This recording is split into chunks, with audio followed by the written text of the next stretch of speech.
You got Devin Haney on the 20th of May versus Vasyl Lomachenko. Lomachenko, the elder statesman in the 135 division, goes over to the Ukraine, gets a little combat in with the Russians, comes back here looking to take his spot back from Devin Haney, who's now the undisputed champ at 135. Break that fight down for us. That's gonna be a tall order for Lomachenko. You know, Lomachenko got some little cute moves, fancy footwork.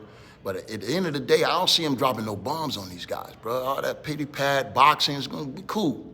We're gonna have to put some leather on these guys, bro. You know what I mean? If you're trying to do some damage like that, and everybody say Haney can't punch. That's, that's what they say. But, I wanna see that fight. If Haney can get by Lomachenko, bro, and you got Shakur Stevenson out there too, bro, the lightweight division can be great for years to come if we can get these fights made. And I think with Ryan making this fight and Davis making this fight, it could be something that these young guys want to start doing. You know, making these type of legendary matchups that these guys can become legends sooner than later. And that's what we want to see, man. How important is it, because with you being a legend, with you being a Hall of Famer, how important is it for young fighters to take their own legacy in their hands? Talk to us about that, taking your legacy in your hands, because it's your career.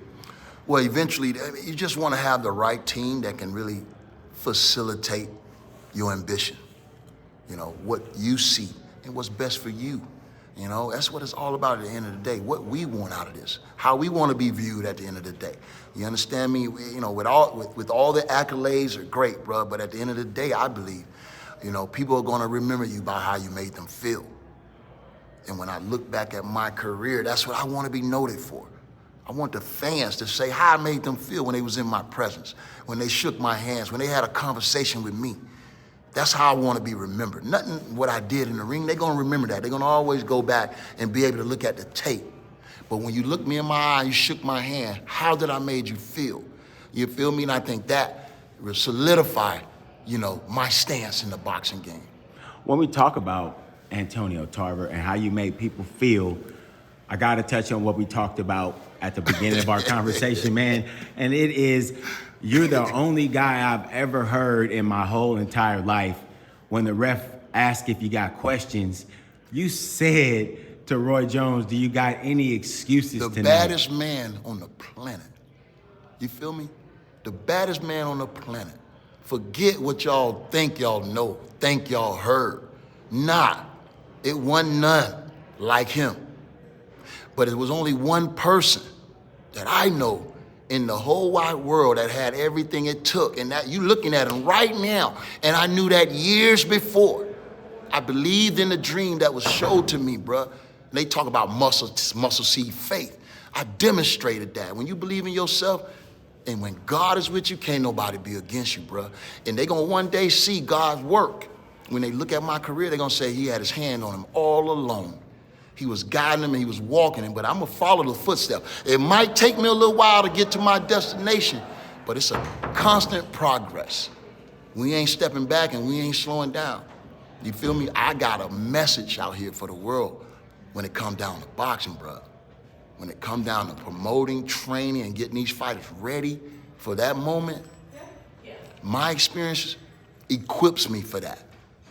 You feel me? And you've been trained by probably one of the best three trainers in the world. The best three trainers in the game. Jimmy Williams, Abu, Buddy McGirt, who's still top trainer today. Absolutely. And Orlando Cuellar, who, if you're a Cuban, any of those guys over the last 20, 30 years that came to America, you touch Orlando Cuellar. He touched all of them. So when you put that together with my experiences, bruh, what's wrong with these fighters that can't see? I don't understand it, bro. The promoters and the managers. If you want your fighter to get the best out of what he's doing, bro, bring him to somebody that can show him the way, that can teach him what he needs to know. You understand? And I can stay out the way, because this ain't about no clout. I'm trying to build world champions because I'm one. And I know what that feels like. And they ask me what it takes. It takes everything, bro. The support from my family, you feel me? The support from my trainers, the people that believed in me, those are the guys that supported me, man. And my dreams and prayers upstairs, they came true. And I never once doubted myself. And that's what these fighters got to understand, bro. Don't doubt yourself, no matter what the name in front of you. You got to understand that your name is important too. Anthony Joshua has been rumored with Deontay Wilder. I'm hearing things about December with Wilder and Joshua. Long-awaited matchup between them heavyweights. Both guys don't have belts right now. But Antonio, what do you think about that fight if Joshua and Wilder finally hooked up? Depends on when they hook up. You know, I don't know who's working with Joshua right now. Joshua is being worked with by Derek James. Okay, I don't know where they at right now. I mean, I just want to be able to see these guys improve. You know, these guys say and I'm not competing or comparing myself against anyone. All I'm saying is the improvement should be evident.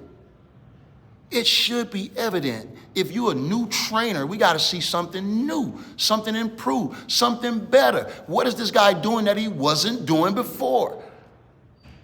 And so if we don't see that, then it's not working. If a guy don't get better when he come to you, then you didn't help him. You didn't help him. He didn't get no lessons. He didn't learn nothing. So that's how I feel. You know, these guys got to start improving. Get with a trainer that you can improve with, bro. Not waste time with. Improve. And the improvement should be consistently.